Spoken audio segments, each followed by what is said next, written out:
magnitude of their explosions, the staggering amounts of magma that devour the Earth, and the sight of the rest of life withering away in the sweltering heat can be shocking to anyone. Now, imagine if one of the world's largest volcanoes were to erupt in our time. What would happen to us and the rest of life on the planet?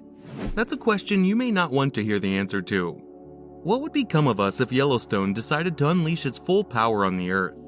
Would we survive the wave of ash that would come upon us and such destruction? Or could that be the beginning of the end for humanity? While we don't want to sound fatalistic with these questions, we must assume that Yellowstone is a potential danger to most life on Earth. Its exhalations are a constant reminder of what could happen if it restarts its volcanic activity. So this time we want to tell you about some of the plans that have been proposed to avoid disaster. Are you ready to understand more about the volcano? Let's take a closer look. A volcano in the park. We've known it for decades. Yellowstone National Park is nothing more than a piece of land on a volcano, not at all dormant. Especially in recent years, some of its strength has been felt thanks to the seismic movements that have been unleashed all over the place and its surroundings. Yes, we are aware of that.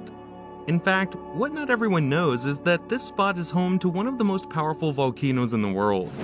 With this status, it is only logical that a number of scientists and geologists are concerned about the possibilities of this piece of Earth waking up and triggering one of the most devastating and shocking eruptions of all time. This has been a recurring theme on networks and other digital media in recent years, and there are even those who think that Yellowstone could be the source of the eruption of the end of the world, claiming that if it explodes, the volcano would wipe out humanity and most of life on the planet.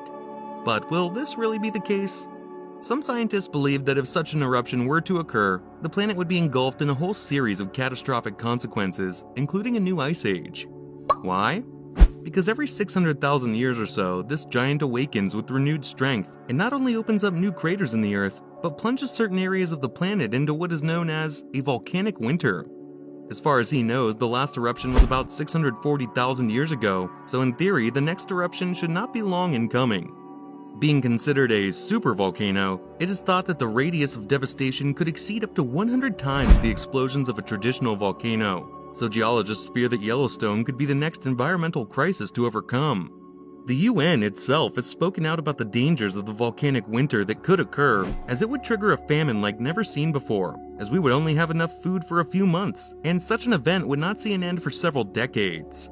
Scientists have found that Yellowstone has only erupted 3 times in the last 2 million years, and have stated it will erupt again, but we don't know when it will happen or on what scale, said Michael Branny, a volcanologist at Leicester University. Even if most of the US population survived the eruption wave, the country would be largely uninhabitable, and both they and Canadians would have to deal with mountains of ash. Within the same simulations that have been carried out to understand the magnitude of the problem, it has been concluded that all living things within a 1,000-kilometer radius would be killed by the blast. The sun would be blocked by ash in the atmosphere, and the Earth's temperature would drop by up to 10 degrees. These changes would last for at least a decade, during which time several ecosystems would be irreparably affected. Extreme security measures. It seems that the outlook is not as good as we had hoped, and that is why NASA has published several plans and alternatives to avoid catastrophe. One of its most talked about projects is to cool the volcano until it stops waking up. Brian Wilcox, a former member of NASA's Planetary Defense Advisory Council, is dedicated to preventing asteroid and comet impacts along with other scientists. They know the dangers that the Earth faces from time to time, which is why the same expert said in his latest interview, "I've come to the conclusion that the threat from a supervolcano is substantially greater than that from an asteroid or a comet." Within those statements, Wilcox also commented on a detail from NASA's plans regarding Yellowstone. Specifically, the issue of cooling the magma chamber in order to nullify the risk of an imminent eruption. For anyone who wants to know, the project consists of drilling directly into the chamber and then pumping tons of water to cool its core. This might work were it not for the dangers of weakening the chamber walls.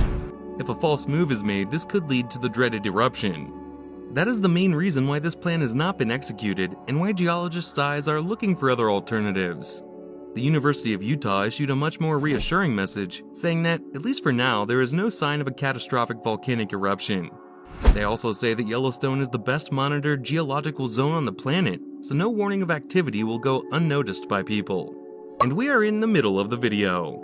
Before we continue, let's recap. We already know a bit more about the volcano's activity and one of the plans to keep it calm and under control. What else do we still need to know? The possible consequences it could have on the Earth and life if it ever decides to resume its volcanic activity. What consequences could the eruption have? Before you run to tell your friends and family, we want to tell you that, although some media have been raising the alarm level of the news, the Yellowstone Volcano Observatory itself, which is in charge of monitoring everything that happens in the perimeter, has decided to issue a statement on the true effects of an eruption by the volcano. The consequences of such an explosion would not be pleasant, of course, but we would not become extinct. How do we know? Because such a super eruption situation has already happened twice, the observatory said on its website. Indeed, there is no denying that Yellowstone's destructive capacity is a fact. Studies show that its last explosion was 10 times larger than the Tambora eruption in Indonesia in 1815. In addition, it is believed to have been 100 times larger than the 1991 eruption of Pinatubo in the Philippines. However, it has also been discovered that the Earth has experienced other eruptions larger than the last Yellowstone eruption, and despite these, humans did not disappear. These are the Toba eruption in Indonesia some 74,000 years ago, and the Taupo eruption in New Zealand some 26,500 years ago. Evidence from archaeology suggests that humanity was not endangered by the effects of the Toba eruption. For example, studies of hominin sites in India show that there was little change in activities before and after the eruption. Moreover, this knowledge is preserved by an extensive ash layer in South Asia, says the same observatory. So in conclusion, no, humans would not become extinct. Humans would not become extinct in the case of such an event, but we cannot deny that there would be various disruptions to life and ecosystems around the world. It already happened with the Toba, so what would prevent the Yellowstone from causing something similar? We have reached the end of the video. We know that some people don't like to go into these kinds of topics and the dangers they obviously entail. However, we are also aware that it is our duty to report on certain situations that concern the world. That's why we wanted to bring you this story about the Yellowstone volcano and what could happen if it wakes up.